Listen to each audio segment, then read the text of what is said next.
السلام علیکم۔ 6 جمادی الاولیٰ۔ نمبر 1، اسلامی تاریخ۔ اصحاب صفہ۔ جب مسجد نبوی کی تعمیر ہوئی تو اس کے ایک طرف چبوترا بنایا گیا تھا جس کو صفہ کہا جاتا ہے۔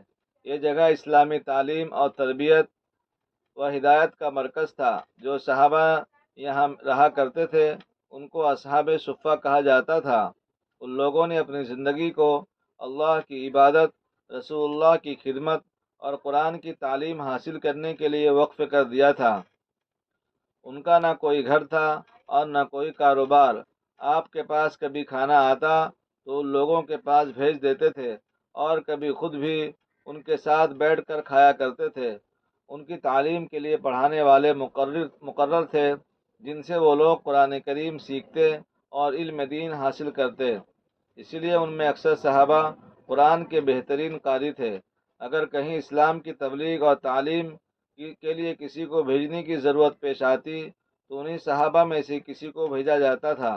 رسول اللہ صلی اللہ علیہ وسلم کے جلیل القدر صحابی اور حدیث کو سب سے زیادہ روایت کرنے والے حضرت ابو ہریرہ رضی اللہ عنہ بھی انہی اصحاب صفہ میں تھے۔ نمبر 2، حضور کا معجزہ۔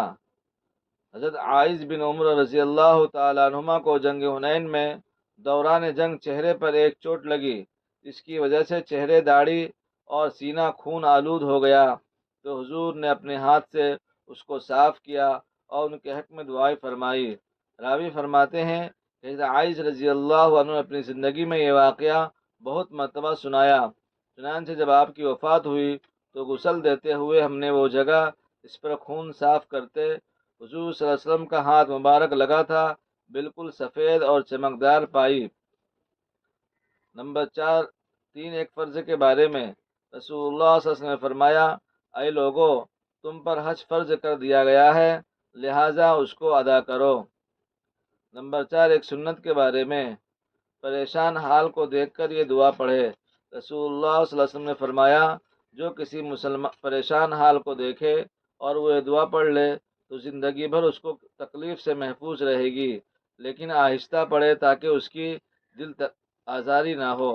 الحمدللہ الذی عافانی مما ابتلاک بہ وفضلنی علی کثیر ممن خلق تفضیلا۔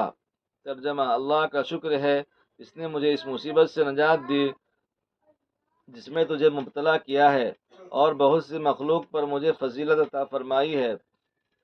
نمبر 5، دینی بھائی کی زیارت۔ رسول اللہ صلی اللہ علیہ وسلم نے فرمایا، جس نے کسی مریض کی عیادت کی یا کسی دینی بھائی کی زیارت کی تو ایک پکارنے والا فرشتہ کہتا ہے، تم دنیا میں اچھے رہو، تمہارے اچھے کاموں کی طرف چلنا مبارک ہو، اور تم نے اپنے اس عمل کے ذریعے جنت کا بلند درجہ حاصل کر لیا ہے۔ نمبر 6، گناہ کے بارے میں۔ بری تدبیریں کرنا۔ قرآن میں اللہ تعالیٰ فرماتا ہے، جو لوگ بری تدبیریں یعنی بری چال کرتے ہیں ان کو سخت عذاب ہوگا اور ان سب کی تدبیریں ناکام ہو جائیں گی۔ نمبر 7، دنیا کے بارے میں۔ قرآن میں اللہ تعالیٰ فرماتا ہے، دنیا کا سامان کچھ ہی دن رہنے والا ہے اور اس شخص کے لیے آخرت ہر طرح سے بہتر ہے جو اللہ تعالیٰ سے ڈرتا ہو، اور قیامت کے دن تم پر ذرہ برابر بھی ظلم نہ کیا جائے گا۔